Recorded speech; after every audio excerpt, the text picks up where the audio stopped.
deporte.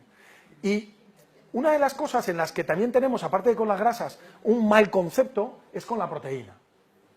Primero lo que tú has comentado, lo de la gente, los culturistas y tal, todo el mundo piensa que los problemas de hígado, los problemas de riñón son por la proteína. No es cierto.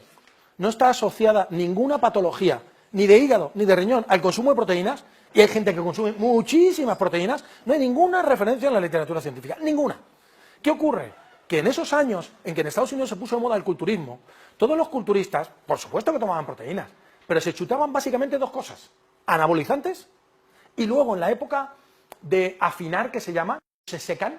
Un culturista, no sé si sabéis, que tiene una época en la que se pone cachas, pum, pum, pum, entonces come mucho, y hace muchas pesas, y luego, como se hace muy siempre, no se ven los músculos, hace y se estruja, ¿no? Entonces, para estrujarse, cambia el entrenamiento, cambia la alimentación y se mete diuréticos.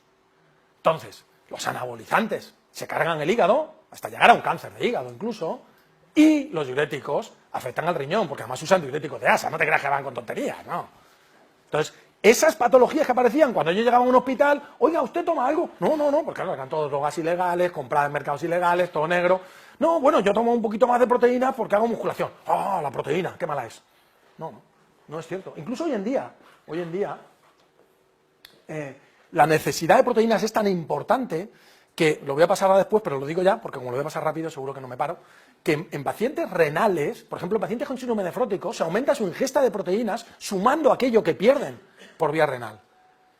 Salvo raras excepciones, como puede ser un tío con encefalopatía hepática, ¿sabes? En todos los demás es mucho más importante, y eso es lo que se está viendo en pacientes renales, que si yo le quito la proteína, produzco tal nivel de caquexia y de catabolismo que la situación clínica en la que llevo al paciente es mucho peor que lo poquito, si es que hay que demostrar que pueda acelerar la patología renal y que me lo pueda abocar a un programa de diálisis. ¿De acuerdo? Entonces, hoy en día esas cosas están cambiando mucho.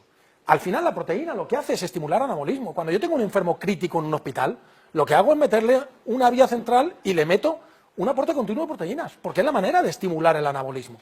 Sobre todo podríamos hablar también de algunos aminoácidos en concreto, pero no es tema de esta charla, ¿no?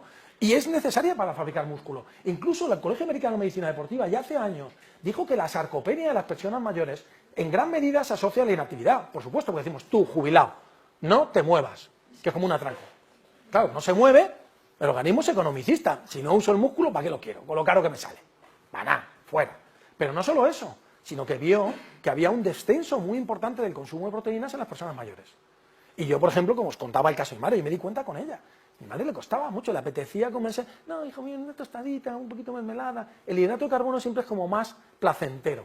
Y cuando la persona ya no tiene ganas, tiende a dejar el consumo de alimentos proteicos. Y bueno, en el caso de mi madre, pues la suerte es que se lo fui dando a través de batidos, ¿no? Y más o menos se mantenía. Pero normalmente no vigilamos esas cosas. Y si a la mayoría de nuestros pacientes de cierta edad les hiciéramos auténticas o correctas encuestas alimentarias, veríamos que el consumo de proteína está muy, muy por debajo de lo que necesita. Y que eso condiciona en gran medida esa sarcopenia, ¿no?